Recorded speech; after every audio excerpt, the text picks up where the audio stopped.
I host a call every single week for our pilots, and this is really important for pilots to understand and listen to. Is a lot of places they can go to work. They can work at just about any airline. We have to treat them like we're honored to have them, and we need to figure out ways to make their life easier. Most pilots don't understand what career opportunities are available in the world of aviation. They're making career decisions based on advice from friends or posts on internet forums, meaning they're taking huge risks with their livelihood without having all the details. This podcast was created to help you understand the aviation industry so you can find your dream job. Let's get ready for Pushback. Here's your host and my dad, Nick Fialka. Guys and gals, buckle up. I am going to give you an awesome episode with the CEO and founder of Breeze Airways, David Neeleman. He came on and gave me over an hour of his time. He's so generous, so insightful. And we talk about a lot of things. We talk about hard things. We talk about easy things. We talk about what it's like being a pilot and what obstacles there are in the way.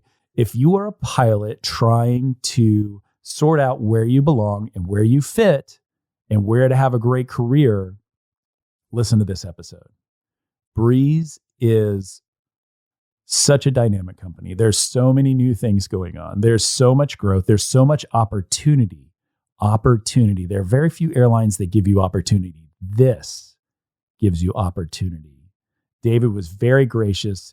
I think this is his first long-form interview in a long, long time. And we dive down deep. We talk about everything, the goods, the bads, the others, and you'll have to decide for yourself. I can't wait for you to listen, share it with your friends, and just thanks for listening. Let's get rocking over to David Neeleman for Breeze Airways. And last but not least, let's have a quick word from our sponsors, because without them, we wouldn't have this awesome podcast. Hey, pilot, it's Nick. I want to tell you about a great friend of the show, Timothy P. Pope. He's a financial planner, and he's completely focused on the professional pilot. He's the kind of guy you want to go to for real talk to help you figure out your financial future. With so many upgrades and so many transitions and so many things going on, you owe it to yourself to give him a call. He'll help you design and execute really smart financial planning strategies, whether it's retirement planning, investment management, military transition, tax planning. He's a great financial planning partner. Timothy P. Pope, CFP, helping professional pilots make the most out of life. Give him a shout. All the information's in the show notes. You should definitely tell him I told you to call. All right, everybody. Welcome to the podcast. I have a very special guest. David Neeleman is with me. David, thank you so much for joining me today on the podcast. Well, thank you. I'm really honored to be on your podcast and talk to pilots. I love that. It's one of my favorite things to do. Well, good. Mine too. We share something in common already. This is awesome. So you are pretty much a legend in the world of aviation. You kind of go around starting airlines and being successful, and you have decided to do that again with Breeze. And so you created Breeze, I think, in 2 days from now is your 1 year anniversary, right? Yeah. Yep. May 7th was our first flight 2 years ago. Man. And it's been quite a ride since then. It hasn't been smooth. It's been pretty bumpy, but we're on a great trajectory today. Yeah, and that's just it. I mean, you chose to start an airline during the global pandemic. Can you talk to me about what that was like as you and your team were forming this and you're going forward trying to get funding and it's a global pandemic and everything shut down? How in the world do you get from idea, pandemic, launching an airline? It actually started before COVID. When I left JetBlue in 2007, actually left the board in 2008 in the country of my birth, actually. I was born in Brazil. I served at my church mission down there for a couple of years. I just saw it was a country that full of great people that really needed a company like the team and I founded. And so I took some folks from JetBlue with me, and we built just a fabulous company.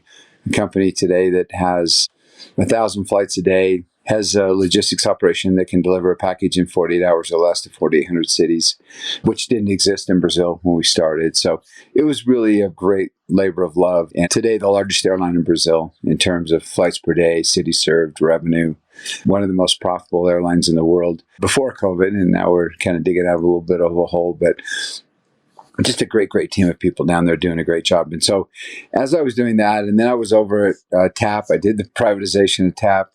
and was in the process of selling that right when COVID hit. And then at the same time, I looked back at the United States and I just saw some trends. Even before COVID, a lot of communities were losing service. I heard this statistic the other day from Jonathan Orn. I assume it's right, but he was giving a speech and he said that 76% of the U.S. cities have lost air service since 2010. And if you look at the number of regional flights, back in 2010, there were about 1 million regional flights a year. And this year, there'll be just over 500,000. So there's 450,000 flights that are lost. Now, the big airlines have picked up a little bit, about 80,000 flights to that number since 2010. But since 2019, if you compare 2019 to 2022, we're down about 130 million passengers in U.S. domestic travel. So what happened and what was the opportunity? So as the costs of the airlines started going up, they started going with bigger and bigger airplanes. And of course, they were limited in their scope clauses with their union contracts, so they could only fly up to like a 74-seat airplane. So you had this wide gap of disparity between something that was going to 170 seats, 180 seats, 190 seats, up to the 321s, the ULCCs flying 229 seats on the 321. So because of that, they just forced more people into the hubs. And a lot of point-to-point service was lost during that time. So I saw that trend prior, and we had 55 people working at Breeze when COVID hit. And then it was just button down the hatches. Financially, it was a tough time in the industry, but also for me personally, Azul stock dropped 90% because of no help from the government, unlike the U.S. carriers. The airline that I was going to sell in Portugal, I ended up selling it back to the government for a fraction of cost that I would have sold it to. I had an agreed upon contract to sell it.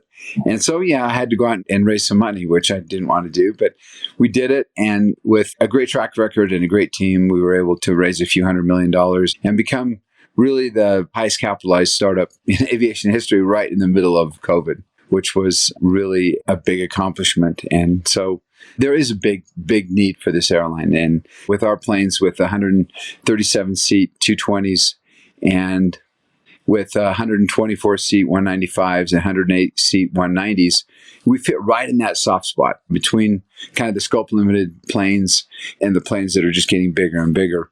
And, have planes that can do missions that a lot of planes can't do. So it's kind of fun. A 220 can fly 7.5 hours and can fly to a lot of stuff. So it's really a great company, and it's a really fun place to work, and we're making great strides. Talk to me about the calculus of finding that niche of seeing the secondary cities, the ones that have lost lots of service, got Embraer 170s, 175s, like covering a lot of that. So the 74-seater aircraft going back to the hubs, you see the opportunity for the point-to-point services. How do you figure the calculus of this? I've got 137 seats in my 220, and I'm going to be able to fill those seats 2, 3, 5 times a day. How do you forecast that to be able to take the risk that like this is a good opportunity? Let's go ahead and invest and buy some slots and see if this works. How does that work? The DOT, very few people know this, but the DOT has a database of every traveler in the United States. Not necessarily their name, but we report the data on who travels between what routes and what their average fare is. So when you look at a market pair, you can say, interesting market is Cincinnati, San Francisco, for example. They had 4 flights a day at one time, nonstop, and today has just Breeze in that market. So markets that had service, and we call it PDUs, passengers per day each way, that travel in the market. Now, in order to be able to kind of be successful, we need to stimulate the market. We can't just take what's there. We need to stimulate. And most of our traffic comes through stimulation. And you get stimulation 2 ways. Number one is convenience. You get someone there instead of having to connect through a hub and maybe take 3 or 4 hours to get there. You fly them there in 2 hours. You get them there a lot quicker. And that is a factor. The second factor is obviously the fare. You want to have as low a fare as possible. And by having an efficient overhead and new planes and a clean white piece of paper, and then not the inefficiency of having to fly through a hub, you can offer lower fares. This kind of comes down to the issue of pilot and pilot compensation and really what is viable as we look forward today. The FAA has pretty strict regulations. If you're a 135 operator, you don't have to fit with the 65-hour rule, the 1,500-hour rule, all that stuff. But you can only fly 9 seats in scheduled service. Now, there's a few airlines out there that are being contested now, like JetSuiteX, that are flying charters, and they're flying up to 30 seats. But still, that's only 30 seats. Then you go to a 121 operation, and things get a lot more complicated and a lot more expensive.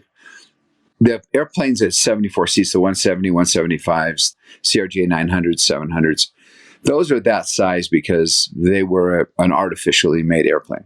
Our cost to fly a 190 or a 195 is almost pretty exactly the same as a 175. We may be burning more fuel because we're a little heavier, but as far as maintenance costs and a little bit of landing fee savings, so you have all that extra revenue.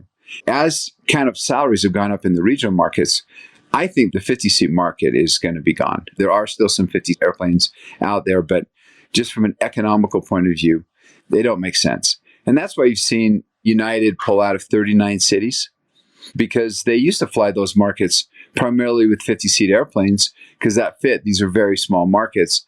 And today it doesn't work with the 74. And they have opportunity costs. They have other things they can do with the 74-seat airplanes that they can make more money. And so they're just kind of getting out of the business. And that's why this kind of downward trend of regional airlines are going to keep going down from the 550,000 flights today. I would assume that will keep dropping and dropping, and there'll be a lot of markets that will lose air service because it's just uneconomical to run the service based on where the costs have kind of settled today. Yeah, I know you listen to Ben Baldanza and the Airlines Confidential guys. I think he talks oftentimes about with that constriction of flights available and basically the radius at which people are willing to drive to get air travel. And that radius is being pushed further and further and further. And there's a breaking point, right? There's a point at which a potential customer would not be willing to go. And so it seems like that's the good fit when you see Breeze being able to offer service where there potentially was, and now there's not anymore. It's kind of a relief valve. And that seems like opportunity. Yeah, let me just give you an example. Depends on where you live in Huntsville, Alabama, but it's about a 2-hour drive to the airport in Nashville. So you have a choice.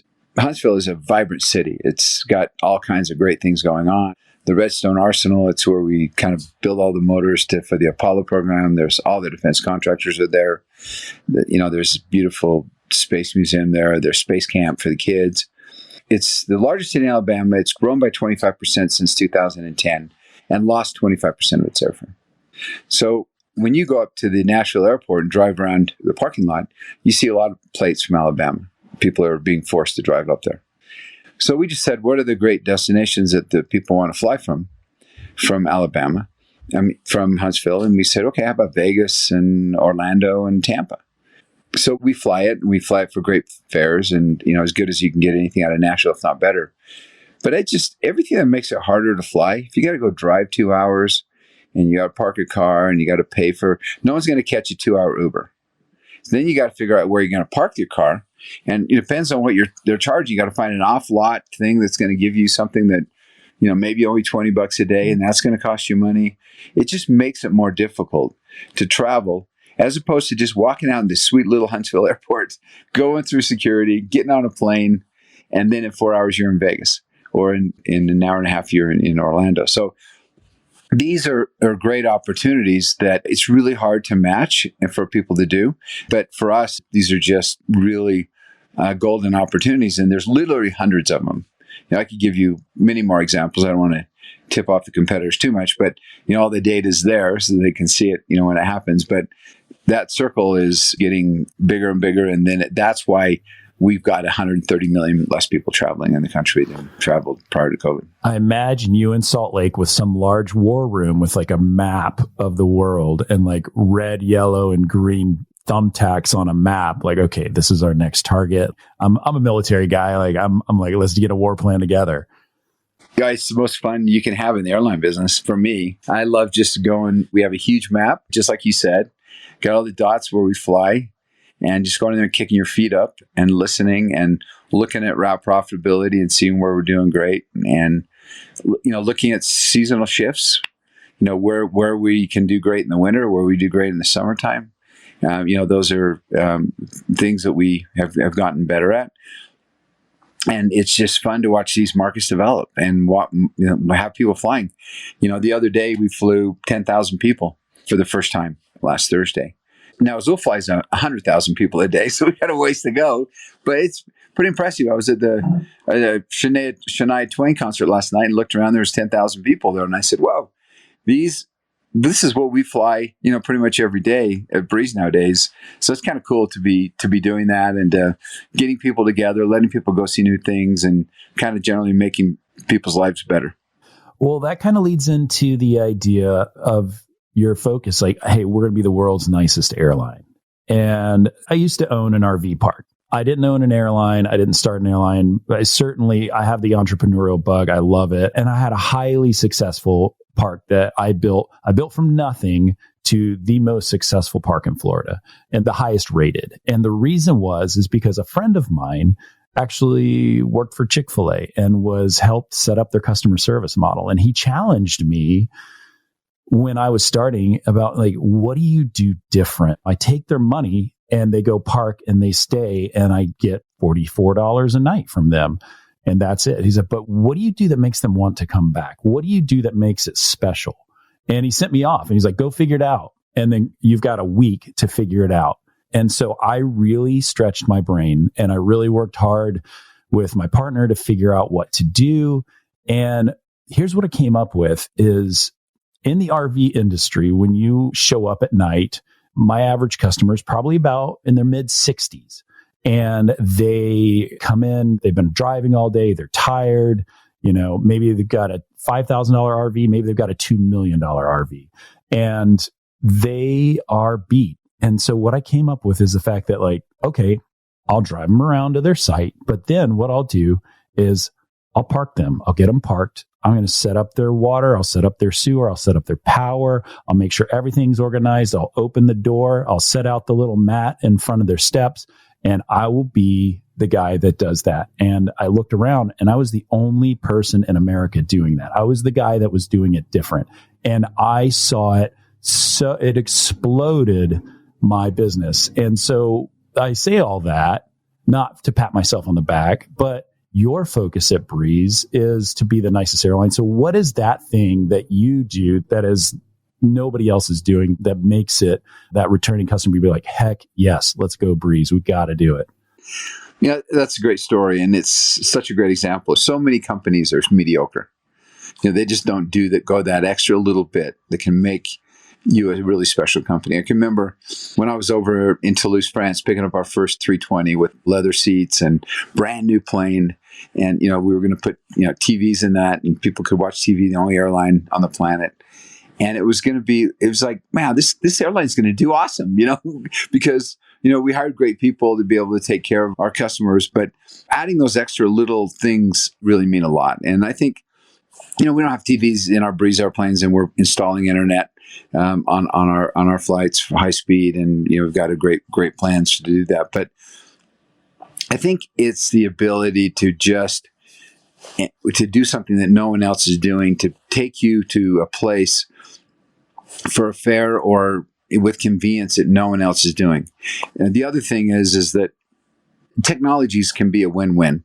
When I started JetBlue, it was, hey, we're a customer service company that just happens to fly airplanes. At Breeze, technology's come a long way since then. Nobody wants to stand in line and have someone smile and hand you your boarding pass anymore.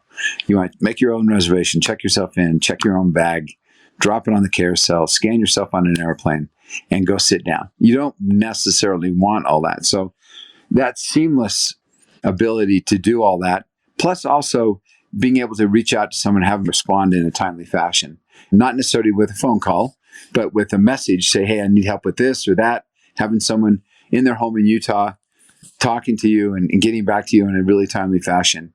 These are all things that are real special. Now, it's challenging at times because, unfortunately, we have 35 cities we serve today, and only one city for now, and there's going to be a lot more, we do our own servicing above the wing with customer service agents, and that's in New Orleans. And I've kind of put the edict out, guys, let's convert all these over, because I want our people talking and smiling to our people. But then you've got below the wing, the time to deliver a bag, or just making sure that they're safe and they're not damaging your aircraft and all that kind of stuff. it's more complicated. If you had your own people, it would be much easier.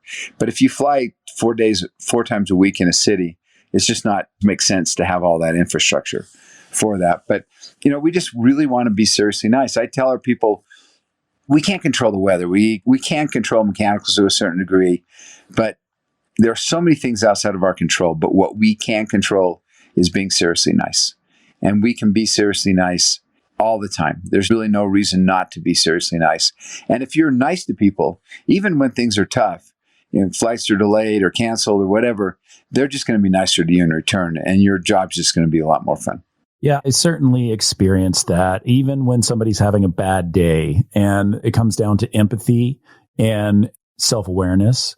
And I think those things you can't teach it, but you can encourage it and you can help people understand themselves on a deeper level. So that certainly has to be a challenge when I had 3 employees. You have lots of employees. So it's a tricky thing, but it can be done. And I love that. So what is the difference between a low-cost carrier and a nice low-cost carrier? Well, we're kind of coining this term NLCC, nice low-cost carrier. We charge for extras, just like every big airline does it too. So bags and all that. But we try and change it. Like, we don't charge for cancellation fees or change fees. If you paid us $39 and you want to switch to the next fare and it is $89, just give us the difference. Give us $50. We're not going to charge you $50 on top of that. We try and be responsive to our customers. We try and treat them better. It's hard to do necessarily when you're flying 10,000 people around, and not everything's going to be perfect every day. But we just try and be nice. And this is important. We have to be nice to our guests, but we also have to be nice to our teammates, those that work for us. And we made an extra effort now that we had our anniversary parties. On Tuesday, we had a big party, our Breeze Training Academy, and had a couple hundred people there and was able to speak to them.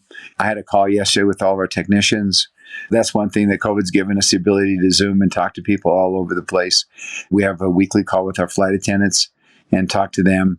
I host a call every single week for our pilots, and this is really important for pilots to understand and listen to. Is a lot of places they can go to work. They can work at just about any airline. We have to treat them like we're honored to have them, and we need to figure out ways to make their life easier. And pilots care about 2 things, obviously, and in one order, and something, it's pay and quality of life. Those are the 2 most important things. To some people, quality of life is more important than pay. Not the majority, but especially if you have a family and you want to maximize your time at home. Yeah, you have to have, quality of life is really critically important. And the challenge for us with only 30 airplanes, the variety of schedules, because you got certain pilots that want to live in base. We have a really happy group of pilots that live in Charleston, South Carolina. That's where most of our pilots live, and they love it there. And if they fly the E-Jet, they have out and backs, day trips. They come out and back. They're home every night. If they start early, they can be home at 5:00 to go to a soccer game of their kids. They'll maybe work 3 or 4 days a week, and that is a great life. If you're commuting because for whatever reason you can't live in a base, then you want to bunch your trips together and have as many days off as you can, and that can be challenging because every time you flights together and do that and have overnight stays, then the people live in base say, "Wait a second, we don't want those kind of flights." So there's always a tug and pull. And if you have 200 airplanes, it's a lot easier to make more people happy than if you have 31. But we're doing our best. We just hired a new VP of crew services, crew planning, that is started 6 days ago. Had lunch with him yesterday, met with him the day before, and his job is his complete 100% focus. And so on these calls that I have, and we record them, and we usually have somewhere between 120 and maybe 150 pilots on the call of our 300, and then many of them listen to the call afterwards. But I give updates on the company. I've got our presidents there, our COOs there, our head of crew planning and scheduling, the lady that runs our charter program, which is our pilot. A lot of our pilots love to do. And we just sit around and update our pilots for maybe 15 or 20 minutes, 30 tops, and then for the last 30 minutes, it's just open mic. Come on, ask any question, complain, do whatever you want to do. And it's really great for me to be on that call, to listen to the challenges we're having and to fix it. And frankly, one of the challenges we've had that I'm really focused on is travel arrangements for our pilots that are deadheading and not all the time they get there and their hotels they're paid for. So we got 10 people working on this, and I'm pretty sure within a week or so that problem will be, much less, and it will be helped. So, and everybody has challenges, but if you bury your problems, or if sometimes middle management leaders, they want to show their best light, right? They want to be able to show everyone that they're on top of everything. And sometimes they aren't totally straightforward about some of the challenges that are not even for fault of their own, but they want to paint everything in the best picture. I don't want the best picture. I want the truth.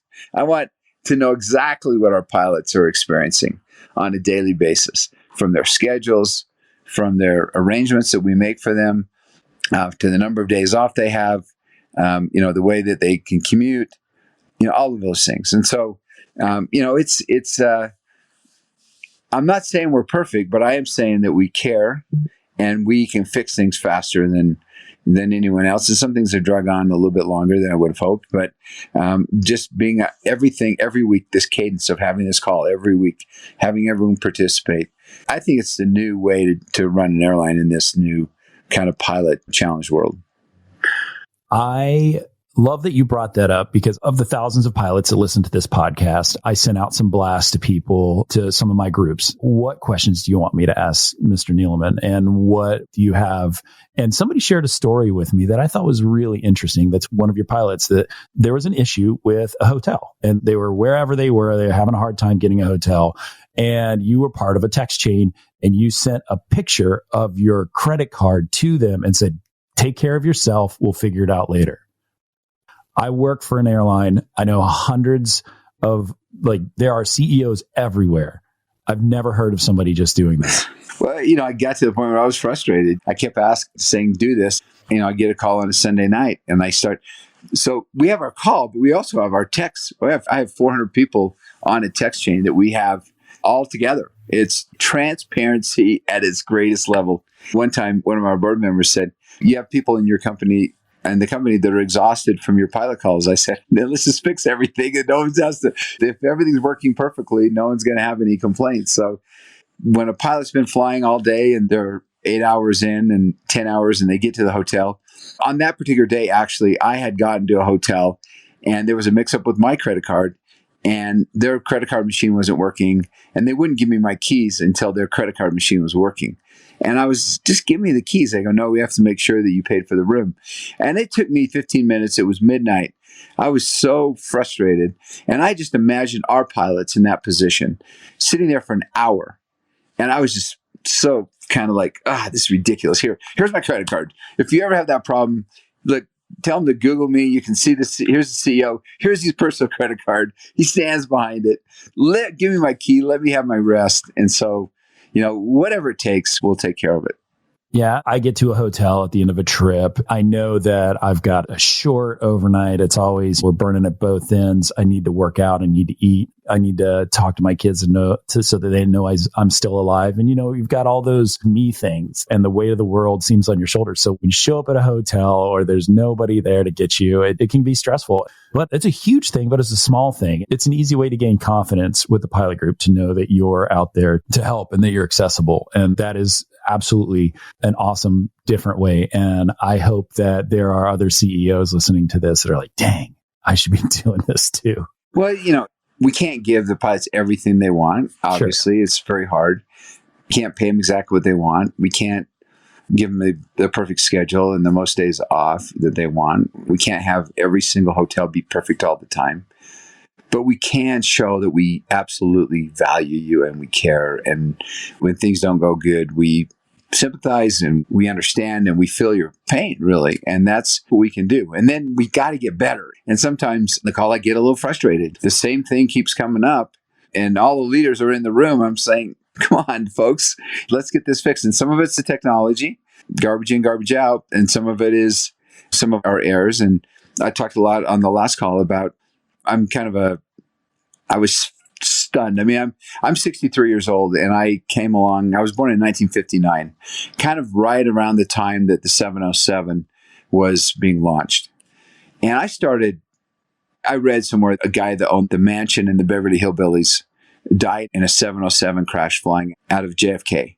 And so JFK is near and dear to my heart because of JetBlue. So I thought, what crash was that? So I started Googling 707 crashes. I was shocked. I was stunned. I mean, I was just like, based on the environment we have today, there was literally a 707 crashing every 3 months. The first one was a training flight. The second one was a training flight. There was almost 3,200 people that died flying on 707s. And I flew 707s in my career with a ports of call at Morris Air. So I flew that airplane with my customers on it. Obviously, we didn't have an incident. I think there was something like 140 hull losses with that airplane. You know, this 777, until they had that mishap in San Francisco, was the first 777 incident ever of millions of flights. So how do we get from the 707 to the 777 in the safety record?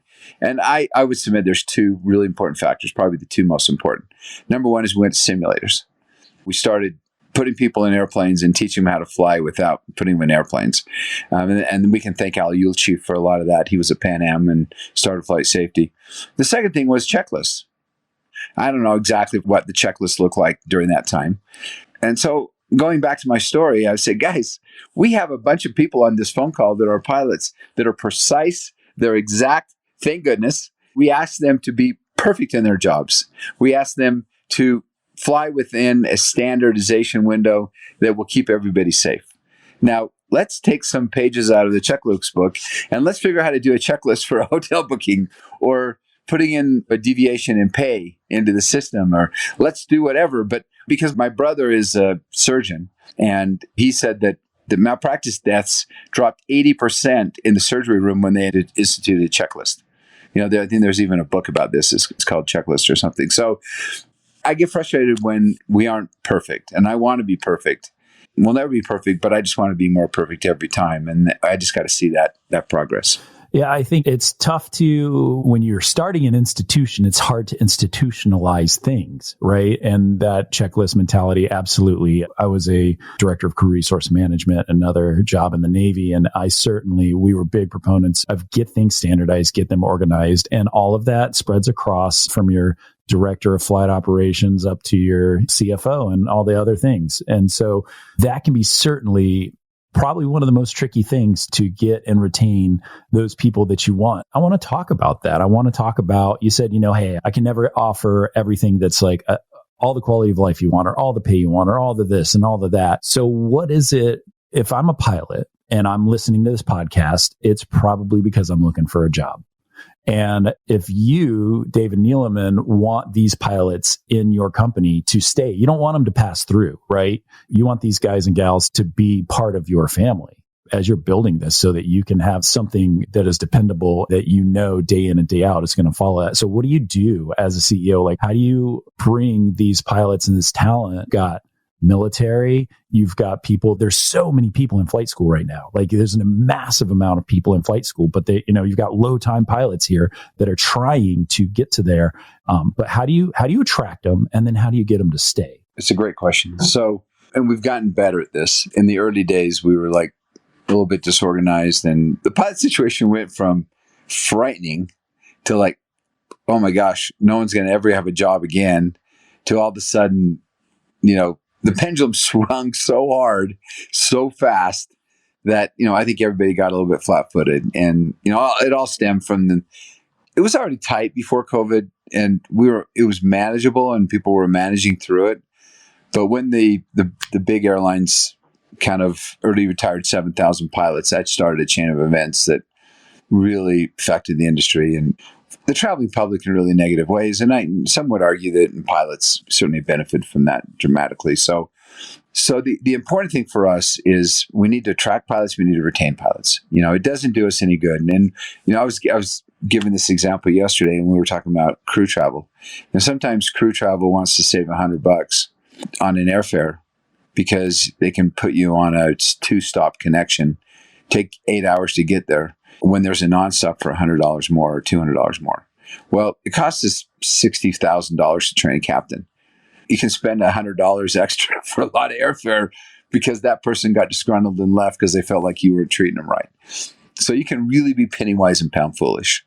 And so what we try and do is we try and make our first officer pay, kind of at the top of scale from the regionals. And we bring people in at no training pay. So you come in on full pay right off the bat. And we did that because we really had a lot of issues getting training, getting check rides done from the FAA. We have people that have gone through training 3 or 4 times because if you don't do it in 90 days, you got to go through again. And now, thankfully, we got our own APDs. We're doing that great Breeze Training Academy. We've got a great team of people down there doing a great job. And so we give you full pay, so you have a livable wage when you come to work. We're not asking you to, spend 2 months on substandard wages. And then we really want to upgrade you quickly. And we want you to upgrade as soon as you possibly can. We have 13 A220s today. If all goes according to plan with Airbus, knock on wood, we should have 37 by the end of next year. So going from 13 to 37, we have a lot of upgrade capability for our pilots. So that now we do hire direct entry captains today. And our goal is not to hire direct entry captain. We don't necessarily want to hire a direct entry captain. We want our own people to become our captains, that come up through the ranks. So we hope by the end of this year, we're done hiring direct entry captains. And so we want people to upgrade really quickly. Now, one of the challenges is if you have a lot of pilots you're hiring that need IOE, and you got a lot of first officers that want to build time to become captains, there's a little bit of a logjam there. And I just read an email this morning from a pilot who was frustrated that he was taking off 3 trips this month when he's trying to get to the 1,000 hours he needs to be able to upgrade to be captain. Those are things that we kind of wrestle with. And then recently, we gave all of our pilots stock in the company. We wanted to make them owners. And that changed the tone of our pilot meetings a little bit. I started hearing a lot of, well, now as the owners of the company, we're concerned about this. As owners of the company, we're concerned about that, which I loved. It was awesome.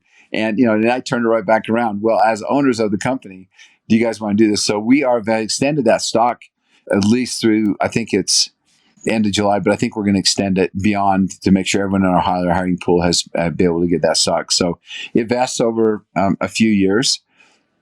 So you got to stay with us to get that. But ownership, recently, we've increased our salaries 4 times in the last 2 years. And we didn't touch the first officer pay recently, but we did increase the captain pay. And so captains are someone that left us recently that had been with us from the beginning. And we have had very few of our original 60 pilots leave us. I think he was only the 5th over the last 3 years when we started hiring that left us. And one of the other guys called me and said, what was he thinking? I did the calculation. It's going to take him 8 years to make as much money as he would have, and his quality of life is going to be shot, and he's going to go live in you hear a lot about upgrade times at the majors and how quickly it is and all that.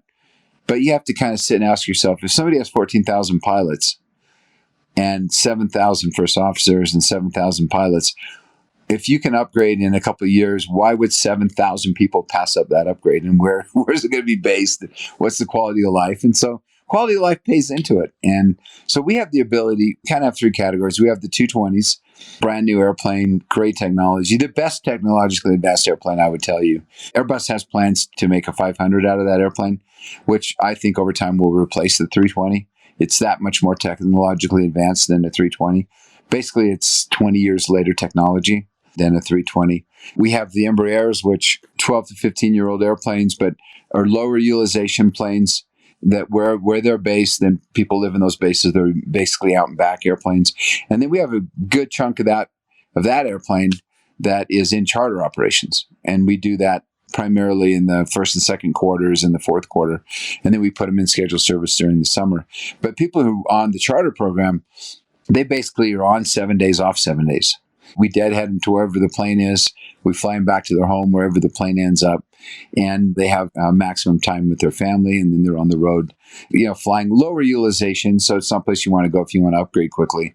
But for these pilots that are more experienced and love the quality of life, there is actually a waiting list to be able to do that. So I tell you what, I'm glad you brought up the stock options part. I just want to rewind to that because I think if it was you that thought of it, awesome. If it was somebody else, you need to give them a raise, because the idea, you're absolutely right. Like, hey, now I'm an owner. I take ownership of this. This is something that I am invested in. And it really is like, you're the only one right now offering stock options that are legitimate. And, I wrote that down. One of the main things I wanted to talk about, because I think that it was such a good idea, because if I were in your shoes, I would want that person to come in and be a pilot and know, first off, they're appreciated. They have access. There's all these good things. And like, there's a big piece of bait on this hook that makes this a great opportunity. A dear friend of mine was one of your first few hundred hires at JetBlue.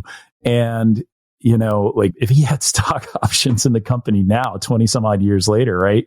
More than that, there's such great value that is there. So hats off to you or whoever thought of it, man. That's awesome. Well, a stock option is, you have a strike price, and then if it goes above that strike price, these are actually stock. They're called RSUs, restricted stock units.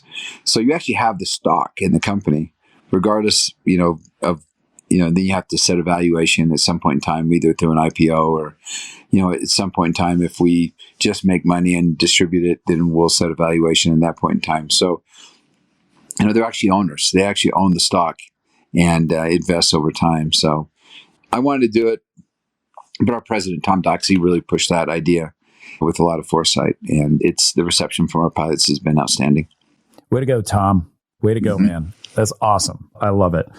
All right. So other things you can do to try to attract talent, I think of like a rotor transition program or a cadet program, or, some way to get low time pilots pushed forward so that they can, it's such a logjam in that world right now. Yeah. So what do you see? What is on the Breeze horizon for that?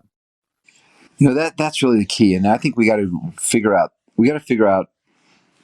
low time pilots. It was interesting because it was this tremendous pilot shortage on all sides. And then it all of a sudden switched to a captain shortage.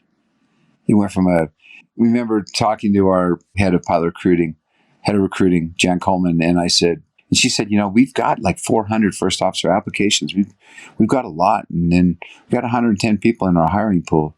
And I was like, wow. So I went to an event and I was with two CEOs from two airlines, and regional airlines.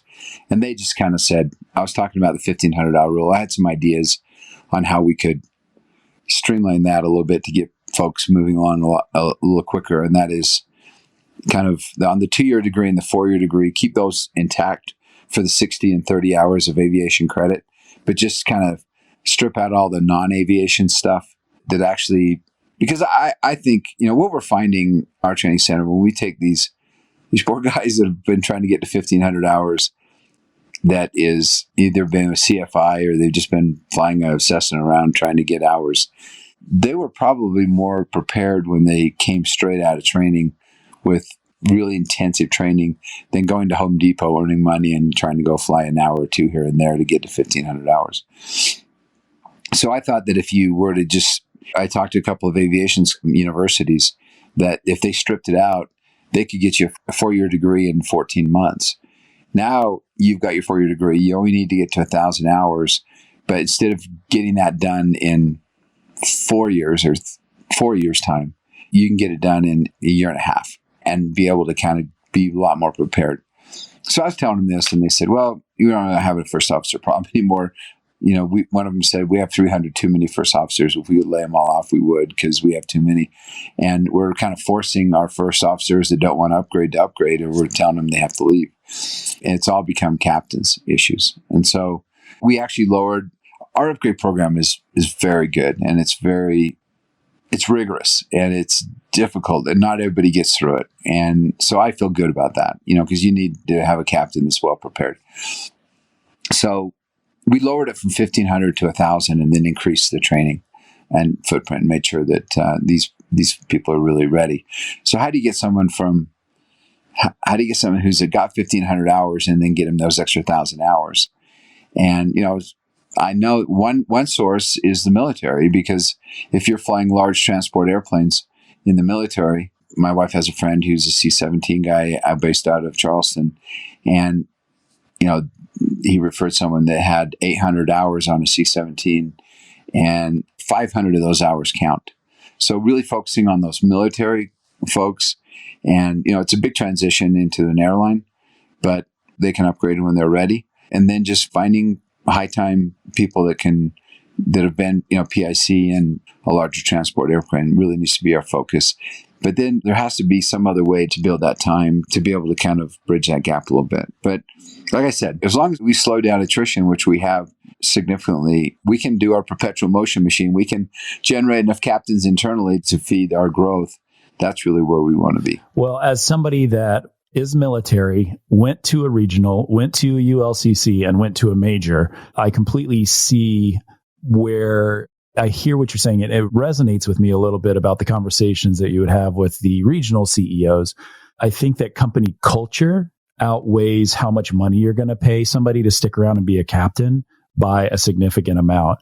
Because if you can foster and have the leadership that's going to create a culture that will encourage people to feel valued, then you are going to trump that. And I think a lot of the regionals struggle with that. And the directors of HR that listen to this hate hearing it, because those people trying to hire for a regional, it feels like a government job sometimes, right? You just clock in and clock out, and it just is what it is. And you got to suck it up until it's done with. So I think having a different mentality is going to make a success and slow down that attrition to a huge amount. That's something you can plan on and depend on. The regionals have always been a stepping stone job, right? Although SkyWest, give them credit. They got a lot of captains out there that have been there a long time. They're based in Salt Lake. They have no interest in flying with anybody else. They love their life. They love their job. And SkyWest is a really great company, and they do a really good job. And they have a playbook, which we're trying to emulate, that they change. It's dynamic. It's chiseled in stone, so pilots can know that they can count on it. So they don't really need third-party representation. So that's a great company. But by and large, it's a bit of a stepping stone job to go to another. And we want to do everything possible to not be a stepping stone. We want to be able to kind of make this a career. And we've got a lot of pilots that have decided to do that and believe in us and have had patience with us, and they've kind of like gone through the rough times and now see things improving, even sometimes ever so slightly, and say, look, I see a lot of potential here. I want to be part of this program. I posted a picture on our pilot chat yesterday of we flew University of Florida home from winning the SEC baseball title. Their whole team was in front of a Breeze airplane. Could have been a better billboard. It's kind of cool. We're doing a lot of cool things and got a lot of thumbs up for that photo and those that participated. So we're unique, and I think our pay is very competitive, and you got the stock, and you really got the ear of the CEO and the whole management team listening to what you have to say, and your voice matters. That means a lot. Yeah, for sure. So you mentioned like the third-party representation part, and I know that last year Breeze sued the National Mediation Board and ALPA because of an idea of not counting the new hire class for the vote into becoming a unionized organization, right? A unionized pilot group.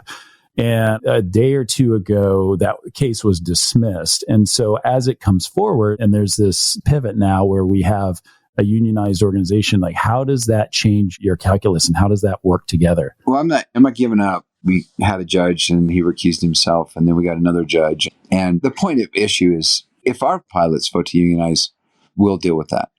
The fact is that, of the pilots we have on property today, only 8% of them voted to unionize. And of those that were actually allowed to vote, not even half of them voted to unionize. Not even half. So those that didn't vote, their vote didn't count, which is a change in policy. So basically, out of 370 pilots, 29 people said yes, and probably 5 of those are no longer with the company anymore. So you want to do it, let everybody vote. And the fact that ALPA is fighting so hard not to allow our pilots to vote, I just think it's offensive, and it should be to our pilots. So we're going to appeal it to the 10th Circuit, and our lawyers think actually we have the best shot at the U.S. Supreme Court, actually, because it's just not fair what it has evolved into. The Railroad Labor Act was passed in 1927. It said the majority of the people in the class or in the caste or class should vote in a union. And it changed in two significant ways. And it wasn't our fault that these pilots weren't finished with IOE. It was because the delays in the certification from the FAA because of COVID. It had nothing to do with that. So because of that, and the NMB has given exceptions. They did it in the case of Republic Airlines, where they allowed them to delay the vote and include other people that were in training. So in the meantime, we're just going to keep doing what we're doing. I really think in this environment we live in today, where we are, I think this model of signing a CBA where it's chiseled in concrete and it takes 4 or 5 years to negotiate. It's 500 pages. And it doesn't allow for any kind of flexibility. It doesn't allow us to do a win-win deal without a lot of hassle. Is just not right for our airline, for sure. And it's not, I don't know about other airlines, but it's just really not right. I was talking to the CEO of another airline, and he said he wanted to double the override to all of his line check airmen. Wasn't allowed to do so. They came back and said, well, you need to give us 10 things. We're not going to do that. And so now he's losing check airmen and pilots can't be trained. And last year, JetBlue was pretty publicized, wanted to pay 300% override to pilots. They have a little gap there, weren't allowed to do that. I'm not talking about, and so our idea is to have what we call our pilot playbook that is sacred, perfect, but dynamic and changing. And we can change it for the betterment of our pilots on a weekly or monthly basis, as opposed to going through this acrimonious process that I just think is not good for a company like ours. And when I started JetBlue, the pilots were plentiful. There were tons of pilots. If we ever had to let a pilot go, we got a lawsuit immediately because this pilot could not go find another job. Today, it's kind of like all 370 of our pilots could quit today if they wanted to. They could walk out and they could all go find a job. And so I have all the incentive in the world to do everything to make them happy. I don't need someone to tell me, and I don't need them to pay a portion of their salary to have someone to tell me how to treat them. I just think it's so outdated and so unnecessary in this environment we have today. It's tricky. And I see both sides of the argument, and I talk to the management side and I talk to the union side, and you've got what you've got and you work within the boundaries of whatever the rule book is that you're playing with. And so it's a tricky thing. And I'm really glad you talked to it, because I think that your organization is one that is growing and new and fresh and dynamic. And you're kind of having to find, and your pilots have to find the place that works best for them. And so I wish Alpo would just say, you're right. We don't want to be at a company, and I don't know what percentage of the pilots are today are paying dues, but if I was a pilot, I wouldn't pay dues if I couldn't vote. I mean, this country was founded on no taxation without representation. That's what started the Boston Tea Party. That's what started everything. So you're going to force me to pay money and I can never even vote if I wanted this or not? And like I said, I'm more than willing to accept the result of any election, but to not allow people to vote and fight really hard to say, no, you can't vote, because I just think it's offensive. It really is. And there's an easy way to solve this issue, but they're choosing another path. Roger that. Well, it'll be interesting to watch as it goes forward. And it seems like it's going to be a long road. So as it is, let's drop that to the side. What do you see for this organization in 2 years and 5 years and 10 years? Like, what does the glide slope look like? What I would love to do is continue to grow the company, make the schedules better, adjust pay when we can, but really start making some really serious money and take a nice big chunk of that for those pilots that come on. They make money in stock, but then also, I would like 25, 30%. My dream is to have 25 or 30% of their compensation be in profit sharing every year, where they feel like that now every action they take, single engine taxi or max power takeoff versus non-max power takeoff, all those issues are affecting our profits. And our pilots have been patient. We haven't been profitable for the last couple of years. And we anticipate that we will be next year. And by the end of this year, we'll turn to profitability. It's an economies of scale issue. I wanted to say, geez, this is like a great job. I make as much as anybody else. People value me. I just want to create a great environment where people wouldn't even think of leaving this company because they're owners, but they're also participant in the profits of the company. And they're listened to. There's enough variety of schedules so they can do 3 or 4 things that they want to do, and they can have a great family life, because that's really important to me, because I have a big family and I would hate to be away from home. And we're trying to get these 220 guys down in the line check room, and we're working their tails off, to hear I've been away from my family for like 25 days this month. It pained me. It's like, oh no, but this is temporary. Let's just, slug through for a couple more months, and I promise it'll get better. And I really appreciate what you're doing to get all these folks on the line, because it's going to make everyone's job, a lot better. All your military guys and girls are saying, I've only been away from my family for 25 days, so I'm stoked. Yeah, that's tough. That's a tough one. But man, what a great sacrifice for our country. Yeah, man, for sure. So if I'm on Johns Island in South Carolina and I've got an hour-long drive to Charleston International and I'm listening to you in this podcast, and I think that I have a lot to offer this company, and I think that I could be an excellent leader in this company. How do I become a leader in this company? What do I do? If I want to be like you and I want to start 5 more airlines, what do I do? How do I do it? If you want to be a pilot with us. If I'm a pilot already and I want to be a leader at Breeze. Oh, you want to be a leader? Well, obviously you go online and apply, but I think we also have, for pilots that are considering, we have monthly calls with those pilots, and I participate in those calls as well. So get a hold of Jan Coleman, who's our head of recruitment, and learn more about the company, see if you can get on those calls so you can ask your questions and you can learn about the company. So doing your due diligence is important, and making sure that you talk to a lot of people that work at the company, and maybe even ask to listen to one of the pilot calls and listen to see how we handle our business here, because it is a big career move and it does mean a lot. And like I said, I wish we had more variety right now, but we will. And the markets we've been in more than 6 months, we're doing fantastic. The challenge is we're in 75% of our markets less than 6 months because we're growing so quickly. So I can just see the momentum building and this company great. And I would like to make sure everyone can consider us, because it has not been a perfect place to work, but it is getting better and better. And we want to make it really great. So we've been talking for more than an hour now, and I've asked a bunch of questions, but what question did I not ask that you're like, man, why is this guy not asking this question? This is a great question you should ask. No, I think you've done a great job. I really wanted to emphasize that our relationship with the pilots in this new era and attraction and retention is just critically important to us, and that we don't need to be told how to treat people, because I got it down in my gut. Done this for so many years. Probably, I'd hate to even count it, but I kind of started at Morris Air, the air charters that became an airline. And I'm 35 years into this. So I know what it takes to be successful. And I know today, and I tell our management team this every week, they get tired of hearing me maybe, but I just say, guys, it's all about the pilots right now. And we have to make sure these people understand that we care about them, and we're doing our very best, and we're doing everything we can to make their life better. And that's our focus. But we can't fly planes without pilots. And we all know that. I have a great relationship with a really good number of our pilots that I can talk to on a daily basis. And so I can get a really good barometer of what's going on out there. Well, David, I can't tell you how much I appreciate you taking your morning and just sitting down with me. I know like you're burnt out from the Shania Twain concert, and it was a big party last night.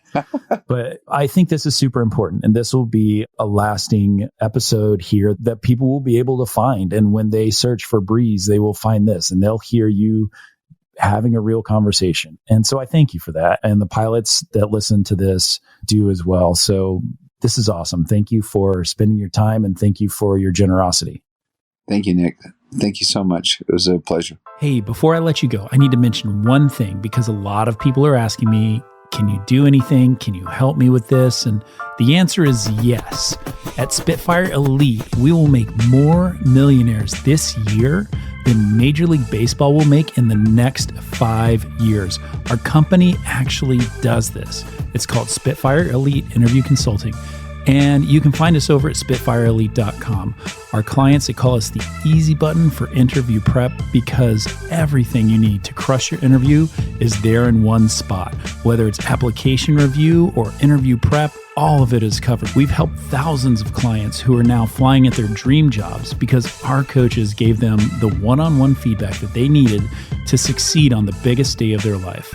The best part of Spitfire is our community. All Spitfire clients will get access to our private chats where they can work with each other and they can work with our coaches and get the latest information on all the airlines. If you'd like to make sure that you are 100% ready to go on your big day, there is only one choice.